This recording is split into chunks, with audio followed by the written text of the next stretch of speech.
what were some career defining moments in the number one, live TV, no Mhm. mistakes allowed business that you felt like you stepped up and it helped you grow to whatever the next levels were? So for me, I would say my biggest career defining moment at this junction in time, which really kind of set me on a new trajectory, was the 2016 Yahoo presidential coverage. At that time, I was working at Yahoo. I was functioning as their chief engineer, functioning as kind of like their operations manager, so on and so forth.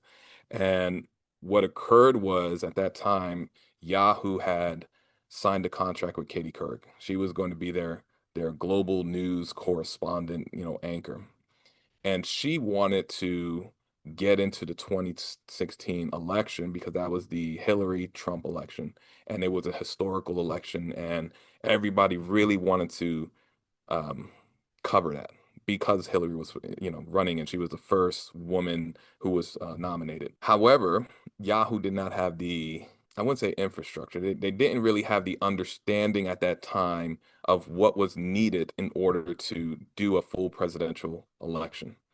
Going to the conventions, going to the debates, handling inaugurations. So they tasked me that. They're like, "Hey, can you do this?" And I was like, "Sure, why not?"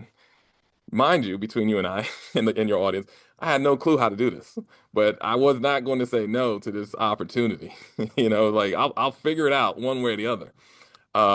So they gave me the sheets of contacts. They gave me like rate cards and stuff like that, and I'm putting all this information together, and I'm calling venues like, "Hey, I'm representing Yahoo. We need to get a this 12 by 12 platform for this particular location."